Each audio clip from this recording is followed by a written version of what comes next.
Friends, welcome to tasty food with Meena. ఈరోజు మన వీడియోలో ఈ వేసవి కాలంలో అందరూ తప్పకుండా చేసుకుని తినవలసిన బీట్రూట్ పెరుగు పచ్చడిని ఏ విధంగా ప్రిపేర్ చేయాలో చూద్దాం. ఇది హెల్త్కి చాలా మంచిది, చాలా టేస్టీగా ఉంటుంది. ముందుగా ఒక బీట్రూట్ని తీసుకుని ఈ విధంగా పీల్ చేసుకుని 2 ముక్కల కింద కట్ చేసి కుక్కర్లో వేసి ఒక గ్లాస్ వాటర్ని వేసుకుని 5 విజిల్స్ వచ్చేంత వరకు ఉడికించుకోవాలి. కుక్కర్ మూత ఓపెన్ చేసి చూసుకుని ఈ విధంగా బీట్రూట్ని ఉడికిందే లేదో ఒకసారి చెక్ చేసుకోండి.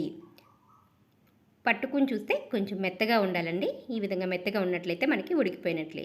ఒక కడాయి పెట్టుకుని 2 టేబుల్ స్పూన్ల ఆయిల్ని యాడ్ చేసుకుని 1 టేబుల్ స్పూన్ పచ్చిశనగపప్పు, 1 టేబుల్ స్పూన్ మినప్పప్పు, 1/2 టేబుల్ స్పూన్ జీలకర్ర, 1/2 టేబుల్ స్పూన్ ఆవాలు, సన్నగా తరిగిన 2 పచ్చిమిర్చిని కూడా యాడ్ చేసుకోవాలి.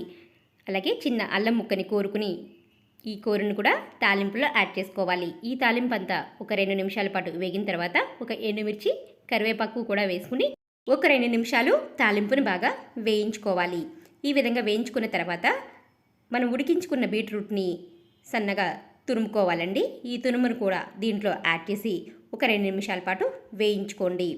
అలాగే దీంట్లోకి చిటికెడు పసుపు, 1 టేబుల్ స్పూన్ సాల్ట్ కూడా వేసుకోవాలి. ఈ విధంగా వేసుకుని ఒక 2 నిమిషాల పాటు వేయించుకున్న తర్వాత స్టవ్ ఆఫ్ చేసేసేయండి. ఈ బీట్రూట్ అంతా బాగా చల్లారిన తర్వాత మాత్రమే 1 కప్పు పెరుగుని యాడ్ చేసుకోవాలి.